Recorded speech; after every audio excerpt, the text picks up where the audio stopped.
I'm looking on Instagram literally, going like, who is it that I could get to run over there that's my friend and accept an award if we win. Don't bring no drama into my TV, okay? You need some help? How'd you like to make another $100?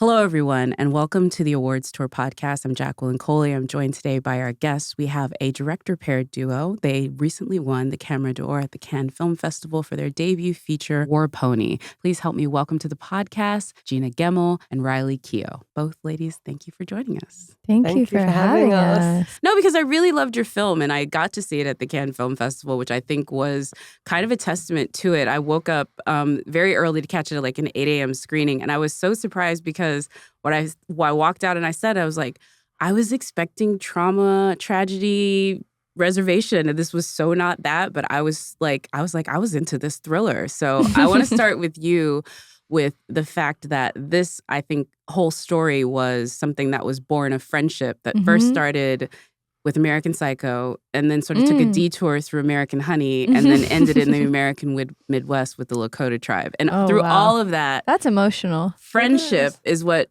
kind of brought you here. Like, if you didn't have these friendships, you didn't have these relationships, we would have never gotten War Pony. So I'd love for you guys to talk about the journey of friendship that brought this film. Yeah. Well, Gina and I have been friends for a really long time.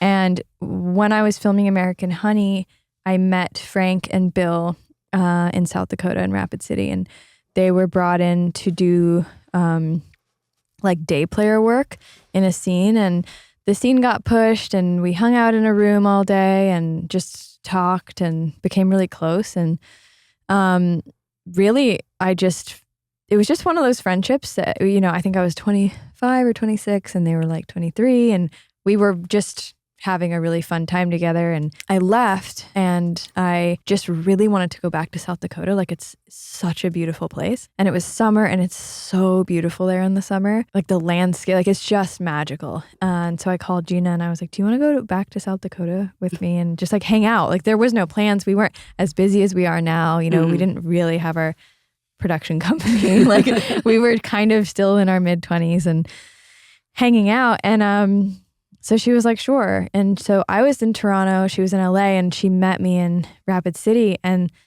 she arrived there and felt the same connection I did to my friends, but also to the lands and the state itself. Like, South Dakota is so special.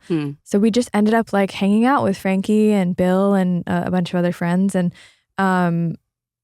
there was no movie, like, it was just hanging out. And then that just, you know, our friendship just grew over time. And then we just, I think we were all at a point in our lives where we were feeling like we really wanted to be creative, and Frank was singing and or rapping, and we were kind of throwing out ideas like, oh, we'll come and have somebody film you and make a video. And we brought like a VR camera there, which was really bad. It was awful footage. And so we were just having fun. And I think we were also trying to like figure out a way to stay hanging out with our friends while having a purpose, you know, because it was like, it got to a point where we were there so much that it was like, okay, well, you know, we kind of need an excuse to be here because we live in California. So we started kind of writing things down, and Frank and Bill are such incredible storytellers. And there's a quality in Bill that he just, like, you never know if he's telling the truth or not. And I think we were really inspired by that. Like, he's so like mischievous and like very Fable-like. Yeah, just like cheeky and very mischievous, and like, you just never know. Like a very unreliable narrator, you know? Not even that kind about it. No, it's like, no, he's really trying to trick you. But he's incredible.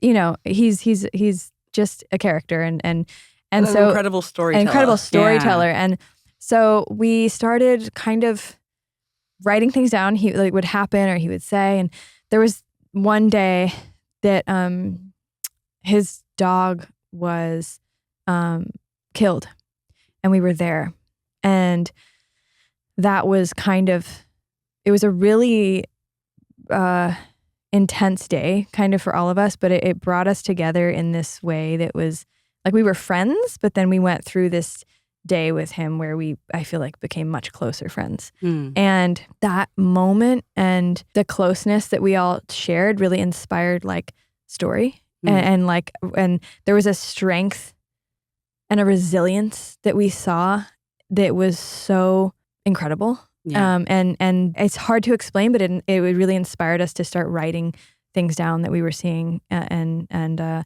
it slowly just became like scene ideas, and then we kind of brought it to them, and we're like, let's like write something, and then we started writing a script, and then we all would sit around and kind of talk about it, and go like, well, then what would happen, and most of it was true. Stories, and we'd sit around and pass papers around, and they would kind of go through the dialogue and go, well, this is what I'd actually say, or this is how this went down, or whatever. And so we would just adjust it and just have these like writing sessions together, basically. I think it's interesting that you say that that's sort of the development of it, because it's the ordinary day that has a sequence of events that make it extraordinary. That's sort of like the conceit of the film. These are people who are very much living their everyday lives, and you don't know that this is a life-changing day until it becomes a life-changing day. Yeah. Was that something, Gina, that you felt when you were sitting at Cinespa and you guys were watching American Psycho, and it was just maybe, hey, this is Riley?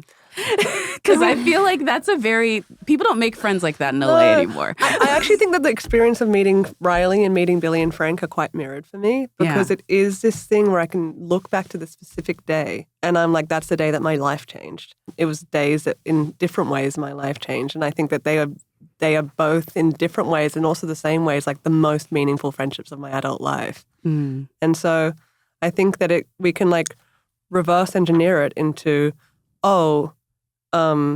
friends worked well together and we make good art together as friends, or that the art wouldn't exist without the friendship. And I think that it's like those two things, like you can't extract them from each other. Like we've been reflecting a lot on the beginning of our working relationship and when that started. And I really think that it started the day we met. Like I don't think, like even though it's not the day that we started writing together, I do think that our collaboration is baked into our friendship. Like our friendship is our collaboration is also our friendship. And so I think that they are, this is like my sister and my family, and there's no one in the world that's closer to me. But it's also, the person that I create with and the person whose brain I meld with in all of my artistic endeavors. And I think that Frank and Billy hold a similar space, albeit different, in that we just had an incredible chemistry and we enjoyed the same things. We laughed at the same things. The same sense of humor. Like it was just one of those, it was a similar thing where I've had this like a handful of times in my life where you meet somebody and you like don't want to stop hanging out with them, and you want to like hang out that weekend, and then you want to hang out on Monday, and then so it was like that with Gigi, but also with Frank and Billy, and for both of us, which was interesting because, well, actually we have a lot of the same friends, but for us both to, it was just like a magical kind of meant to be thing that was a little bit cosmic and special and a little bit weird and random. What I think is random about it too is the fact that it wasn't just those are friendships I've seen happen with people that are friends. Mm-hmm.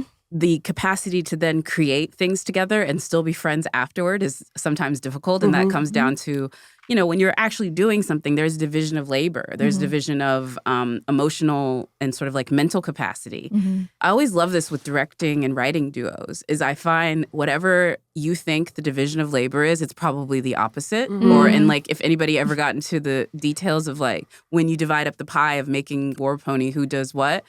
Well, how do you guys decide? Is it instinctual? Do you have to map it out? Do you play to your strengths and never even question who does what? I think now we do. Like we didn't know our strengths because it was our first feature we wrote together and our first feature we directed together. So we didn't fully, we hadn't been on set as directors. And so it was all so new that I think we couldn't really know what our strengths were until we were shooting. And even like as an actor, directing is, it's so much. You think as an actor, okay, well, I understand performance, so directing the actors at least is going to become easy for me, right? And there's so many moments where like it's a different part of your brain, so you kind of have to like reverse engineer certain things, like sort of, and things are. I'd get stuck. Like I was like, how am I stuck? Like this is my thing. You know what I mean? Like I've been doing I've this. been doing this for a long time. And so it's just a whole different thing. And I think that we both could do it alone. I think we're both good at, not good. I don't want to say sound like egotistical, but we're both great. You're an award-winning director, writer. We're both fantastic at everything. Yeah. No, I think that we're both totally capable of pulling it off on our own. We're both capable of working with camera. We're both capable of working with actors and et cetera. But I think that we do have strengths. And I think that now we understand them more probably. And I think going into our next film, I think we'll have more of a plan. Like we did not have, today you're going to be at the monitor and I'm going to go, there was none of that. And the other thing is this film was not it wasn't your traditional movie set, it was, we had none of the actors had ever acted before. So, and we were honoring that. We were honoring their, the fact that we had children who didn't feel like it and we would just stop. And maybe one of them wanted to go get lunch. And then next thing you know, Gina and I are driving a kid to lunch and not on set and the other one's shooting, So it was it was very spontaneous and not by any means the way that I've ever been, a set is typically run. So our jobs, we wore every hat, we did everything. It was everybody on the crew, honestly, was kind of doing a lot. What was the strength that you discovered through this process that was the most surprising for yourself and also maybe the most surprising for your partner? What did you learn that you were wow, I did not know this would be my jam, and now it is I am the person that wants to talk to you about lighting. I am the person that wants to talk to you about this, or the script supervision or the production design is where I want to nerd out. What part of the craft making really sort of did you feel? I guess now that you're saying that, we probably had an idea of what our strengths would be. Wait a minute, now you're because I didn't go into it and go, wow, I'm great at schedule. Didn't know this was going to happen. I knew I'd be bad at that. That's such a good question because, honestly, I don't think I'm I know that I'm capable. I don't feel like I'm very good at anything. I think I just figure it out. And that sounds I don't mean to be self-deprecating when I say that. And I know that I have I'm very strong-minded and I have a lot of opinions and I have a lot of, I have a very strong vision, I think. But I think that what honestly surprised me is that how little I did know. I think I went in there being I can do this, I can figure it out. And then I was I found strength in being I don't know I've never done this before. Can you talk me through this part of it? And I think that there was, in some ways, it was humbling, because I think that being a student and being someone who's constantly in a mindset of learning is what now I aspire to be always. And I think I went in there being I have something to prove. I haven't done this before. I don't want people to know that I'm green or I have weakness. And I think as soon as I let that down and I let that go, life became a lot easier and I became a lot freer in my creativity and my expression. I do think that the film, as you watch it, I don't want to, what's interesting for it is it's a day where, things happen. And so there's a lead up to every single event. And I want people to experience the thriller aspect of it that I get when you actually watch this movie cold, where you feel you're in one movie and then it changes.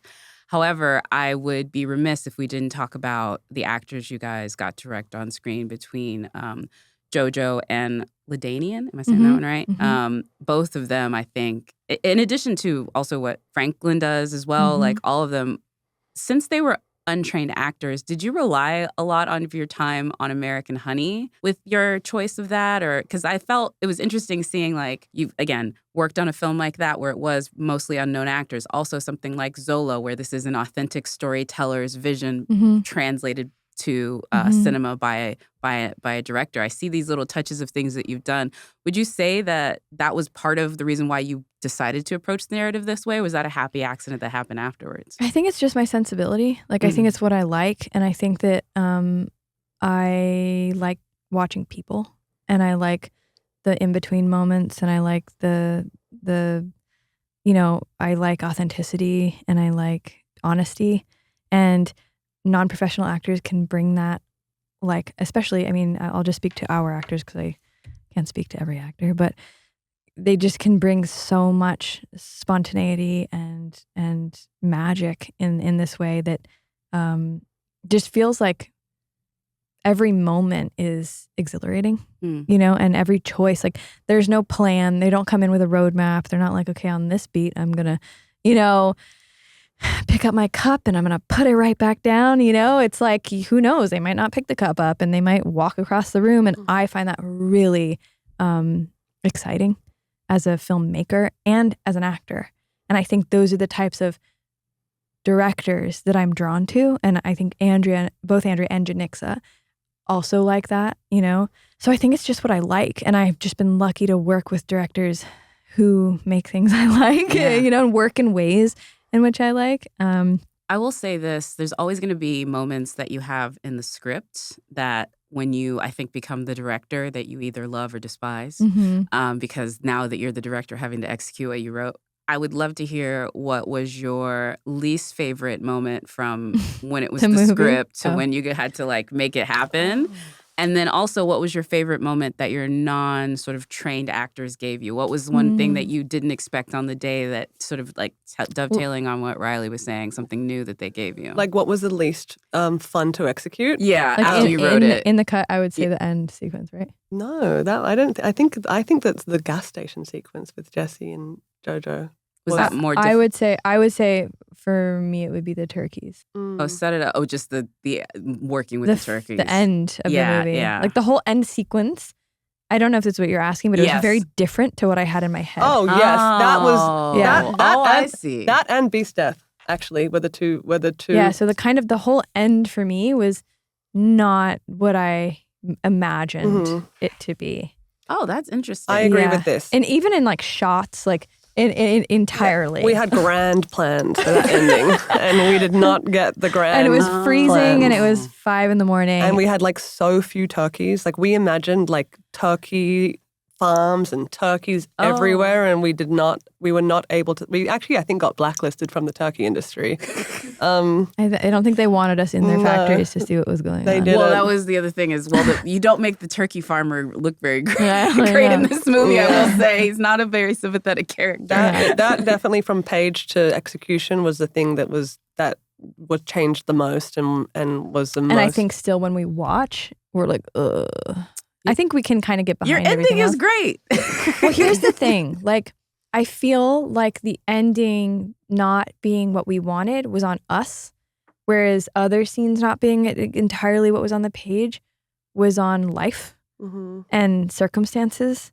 And we have a lot of room to accept those moments because for us, it was really about the process. We had no idea we were going to ever get into Cannes, it was really about the moment and enjoying the process. And part of that was enjoying a process that we set up to be entirely wild and free. We put all of our money into days. So, because we knew kind of the environment that we were working in and that we wanted to give all of our actors grace and that it was kind of our performers first and the movie second. And no, I want to ask though too of another moment that your non-trained studio actors gave you, because I can think of everything on screen as something that was probably random and whatever on the day, especially with JoJo and some of the other side characters. Sorry, I remember landing the plane. That was our fault. Okay. Straight up, I don't think we, that was an execution, I feel. And it wasn't on. I don't think that the issue with the ending was execution. It was in resource. We did not have enough money and we did not have enough access to how big it was in our brains. There was no way to execute that. I don't think it was on us. We did wrong with the camera or we did wrong with the production design. No, but it was not on. It wasn't that day was, I don't know. It just felt like I felt responsible for that not working in a way, I guess. Well, the movie's great. The ending is very resonant and it does so well. So literally I think that this is something that only us, y'all are literally you didn't read the page.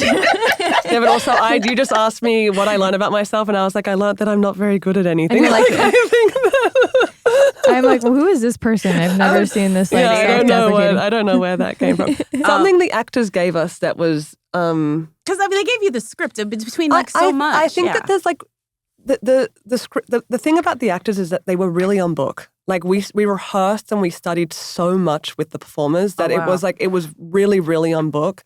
And so those tiny moments are in the tiny little intersecting moments of like or ways they choose to deliver it differently. But there's like, I think of like very specific things like the relationship of the character Bill Jojo Baptiste Whiting with the kids, you know, like there's a little moment where he says, I love you. And the child doesn't say, I love you back. And he says, I love you, you know, and it's like those tiny moments, which is just him being in it and listening and being with a child. Like, I think that it's all in those kind of tiny, tiny interstitial moments for me that always like on set would give me a huge smile. Yeah. I do want to talk a little bit about Can because, again, I'm just going to go ahead and say it because I think you've been very honest about both the privilege you approach this project with, but also your privilege within the industry. Mm-hmm. And so I think there's some lesser people who are not here and not as cool as us who would be like, well, of course they want to invite her to Cannes the year that they have the other movie about her family. Let's be real. We want to get her there.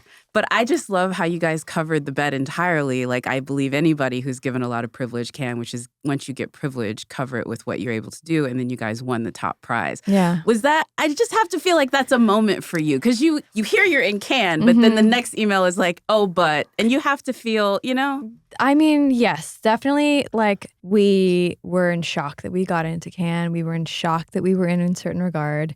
So that took like a while to process. And then we certainly didn't think we were going to win an award. You know, I think that I was shooting in Greece and Gina, you know, it was halfway through the week and she was like, well, if we were going to win, like they would tell us by now. So I'm going to get on the plane and come meet you in Greece.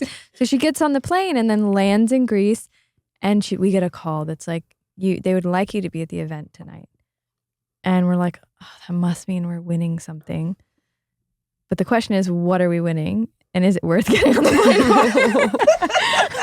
I love that you're so practical about this because real talk. She was practical. I was working. I couldn't go anyway. Couldn't go, but she was like just traveled for hours. And she's like, she's like, what is happening? We were just honestly like just not thinking we were going to receive anything meaningful. We were like, we're for sure getting the honorable mention, like 100%. Which is also super meaningful. Yeah. Super meaningful. But no. I think that we were just, I don't even know. I didn't even think I believed that we were going to get anything. I think I was kind of like, you know, so it just became this rush thing where we had to get Gina back to Cannes and she landed just in time and arrived at the ceremony just in time. And I was on the beach like with really horrible Wi-Fi watching live stream and with my crew on my birthday at like, in like on the Greek islands. And, you know, I was like, wait, be quiet. I can't hear what's going on.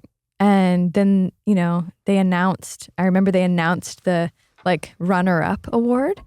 And I just was like, wait, so we didn't get that. So there must be another one that I don't remember. And there was no part of us that expected it. And I think that's what's so special. Because I think sometimes you're kind of like, well, you know, I deserve this. And it was not that. You know? We still are like, it might have been a mistake. We're still like, this is crazy. No. So, yeah, and then they said that, you know, the camera door was next. And I was like, wait. And I remember looking at the actor next to me being like, I was kind of talking out loud. I was like, I think there's, so that one just got one. And there might be another one. I'm not really sure. And then it was straight into camera door, and then they called our movie, and I was like, "Oh my god, yeah, it was nuts. This is crazy." I know you said that this was a terrifying. I could only imagine. First of all, that's where I would have turned to my best friend. Who I get it, you were working in Greece, but I've been like, you're not here, and I'm having to go up here by myself. So walk me through you walking up there, because I mean, I'm not gonna lie to you, I would not want to do that alone. I also think I texted her, like, because once I went on the live stream. And like she got there, or she texted me and was like, sister, this is like huge. Like, I don't think we realized how big. I didn't realize it was like a real award show. And I had just done my first interview. I had never been to anything like this. I was like, this is much too much for me. I had done like 14 hours of travel and I had sent all of my clothes away. I had like a crumpled suit in the bottom of my suitcase. I had no makeup. My hair was like, I was a mess. And I remember walking in. I landed. There was all the flights to Cannes were full, so I couldn't get to Cannes. I flew to Nice, and they were like, we're going to send a helicopter. And then I landed, and they were like, it's a Grand Prix. There's no helicopters. And so there was a taxi, and we were like, oh, we're I can't get there in time. So we're still texting people being like, who's on the ground? Who can accept I'm who looking can on accept for us? Instagram literally, going like, who is it that I could get to run over there that's my friend and accept an award if we win? But the taxi driver like clued into what was going on and it was like a movie moment. And he's like, I'm getting you there, and like put his foot down and like sped. And I got out the car and they were like, there's people waiting for me that escorted me to my seat. And I remember this one French lady was like, flick your hair. And I was like, what? She's like, flick your hair. Like she was telling me like, my hair looks bad, flick it, like do something with your hair. So I'm flicking my hair and I'm walking in. And as I walk in, the honorable mention is called. And so I was like, oh my, like, I think I know. So I had like maybe 30 seconds in the seat before our award was called. So it was very fast and kind of like a fever dream. But also there was such incredible, I mean, there are incredible movies made every year, but there were such incredible movies that year. Yeah. And the film that won the honorable mention was also an incredible movie. Yeah. And I think that we were just like, it was just not in our, it was not in our thought at all. It was not, there was no way. Like it wasn't even something we had Especially considered. with the films, like with first-time direct filmmakers, I was like, we didn't even consider it. Like, I think it was like 40-something films that year. Like there was just no way. It was really... A happy accident is what we'd like to call that. Which is the name of our company, Felix Culpa. Yeah, I was to say, as a plug. Your production company. Well, no, you guys, the thing I will say about the film that I thought was incredible is that it was a different version of a Native American story. And I think that, along with how well you guys did it, the level of cinema verite that you did, I really did feel I was just watching a home movie. And I think that's a testament to how you guys both shot it and the actors. But there's a lot of addition in what your lens chose to show and a lot of subtraction, but nothing was missing. So it wasn't as if these stories that are part of the Native American experience, that are part of trauma, were not a part of it. They just were not the focus. Talk about how you made that recipe of, because I feel like there's so many aspects of life in that area that I had never seen on screen, and I've seen a ton of movies filmed from that area, but that's by design. How did you make sure you deleted the other and added more of this new? I think that is really, like, I want to just, like, say it's Franklin and Bill. Like, it was us dedicated to the collaboration and dedicated to listening and bringing ourselves out of it and putting their voices at the forefront, which meant that everything we approached was with honesty and authentic to them. Like if it wasn't authentic to them, it's not in the movie. And so we took that same principle to how we shot it. Like we very intentionally didn't amplify or emphasize any grittiness. We just were honest with our cinematography. Like we would put up quite, we're very composed. The camera only moved if there's a reason for the camera to move. And it was like, let's create the most honest and the most pure photographs that we can. You know, something that is like just capturing what's there, capturing our actors, letting it fall on their shoulders, not trying to amplify anything, not trying to exaggerate anything. Let's just be honest. And I think that was really led by Franklin and Bill. They were the people who would, it's their story. And I think that we really, really, really always went back to that truth of like, it's not our story, it's theirs. And we are there just to amplify their voices and just to be vehicles for them to tell their own story. And I think ultimately we were making it for them, like all of us, but like Gina and I were like, this is for you, not for Sundance, not for Cannes, not for an audience. This is for you to watch and go, this is exactly what I was thinking, you know? And I think so that was our only intention. And we didn't even know that we'd finish the film or that it would go anywhere, or that it wouldn't end up on, YouTube, or like we really were just dedicated to them and their voice and their experiences in the moment and staying true to how they would experience something, not how we would experience it. How if this thing happened, if whatever happened, staying consistent with the tone in which they would experience it. If it would be funny to them, we would make sure it was funny. I think that we really just tried to take our lens out, which is weird. I also think that like Frank and Bill will say, that this is their story. It's not the story of Pine Ridge or the story of any other reservation. It's like a very singular story. And if it connects with other people, that's awesome. But they're not trying to tell everyone's stories. And I think that it was truly personal. And I think that is what makes it feel singular in that way because it is just two boys' stories and the stories of like their adolescence and their manhood and their families. And when I said like, that we never tried to amplify anything gritty, we also never tried to make anything more beautiful than it was. Like it went both ways. It was just about honest photography and authenticity in every part of the process. But it was certainly like definitely Frank and Bill in different ways. Like definitely were both concerned about, they would say, I don't want to make poverty porn, like that was a big thing for them in terms of camera. The way that they interpreted handheld was gritty and they didn't want that. So we never, I think we use it at the end, but for we have a purpose for it. But so we were like, okay, we're not doing handheld. So that was super important for them. And they definitely were very vocal about not wanting it to feel like other movies that they had seen. Yeah. No, and it's very different. I was looking up the name of Felix Culpa, Happy Accident, your production company, which I think is, again, so interesting because, again, it goes back to y'all's relationship, the relationship behind your first film. All of it can come to that. And I would say if I had to guess, if there's principles of your production company that are based in this film, obviously collaboration and friendship, what would you say are some of the other pillars that you guys are trying to cement? And what are some of the projects that are going to help achieve that you guys are working on next? I mean, I think that we really pride ourselves on being kind of like a family operation. Like we want the feeling of making a movie. Like you spend so much time with the people you make a film or television project with. Like we should like the people we work with, and I think that we really, really try and make collaboration, family, friendship, like that feeling. We try and we're not going to work with people who we don't want to spend years with. And so I think that is really, really important to us. And then the other thing is, I think just like bold and important stories. I think that we are really invested in and attracted to stories that are from voices that we haven't heard before or voices that, historically haven't been heard enough.